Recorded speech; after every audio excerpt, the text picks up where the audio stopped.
ഏശയ്യാ 27 അധ്യായം. അന്നു കർത്താവ് തന്റെ വലുതും അതിശക്തവുമായ കഠിന ഖഡ്ഗം കൊണ്ടു ലവിയാഥാനെ, പുളഞ്ഞുപായുന്ന ലവിയാഥാനെ ശിക്ഷിക്കും. സമുദ്രവ്യാളത്തെ അവിടുന്ന് കൊന്നുകളയും. അന്നു മനോഹരമായ മുന്തിരിത്തോട്ടത്തെക്കുറിച്ച് പാടുവിൻ. കർത്താവായ ഞാനാണ് അതിന്റെ സൂക്ഷിപ്പുകാരൻ. ഞാൻ അതിനെ നിരന്തരം നനയ്ക്കുന്നു, ആരും നശിപ്പിക്കാതിരിക്കാൻ ഞാൻ അതിനു രാപകൽ കാവൽ നിൽക്കുന്നു. എനിക്ക് ക്രോധമില്ല. മുള്ളുകളും മുൾച്ചെടികളും മുളച്ചുവന്നാൽ ഞാൻ അവയോട് പൊരുതും. ഞാൻ അവയെ ഒന്നിച്ചു ദഹിപ്പിക്കും. അവയ്ക്ക് എന്റെ സംരക്ഷണം വേണമെങ്കിൽ എന്നോട് സമാധാനയുടമ്പടി ചെയ്യട്ടെ, എന്നോട് സമാധാനത്തിൽ കഴിയട്ടെ. ഭാവിയിൽ യാക്കോബ് വേരുപിടിക്കും, ഇസ്രായേൽ പുഷ്പിക്കുകയും ശാഖകൾ വിരിക്കുകയും ചെയ്യും. ഭൂമി മുഴുവൻ അതിന്റെ ഫലങ്ങൾ കൊണ്ടു നിറയും.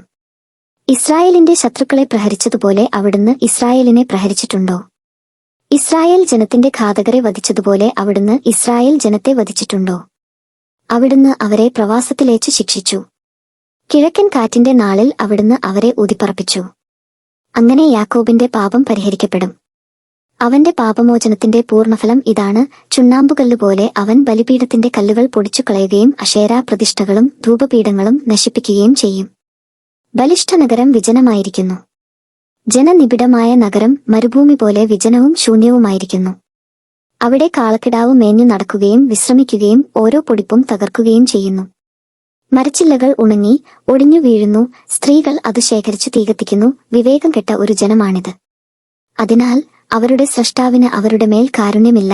അവർക്കു രൂപം നൽകിയവൻ അവരിൽ പ്രസാദമില്ല. അന്ന് യൂഫ്രട്ടീസ് നദി മുതൽ ഈജിപ്ത് തോടുവരെ കർത്താവ് കറ്റമെതിക്കും. ഇസ്രായേൽ ജനമേ, നിങ്ങളെ ഓരോരുത്തരെയായി കർത്താവ് ശേഖരിക്കും. അന്ന് ഒരു വലിയ കാഹളധ്വനി ഉയരും.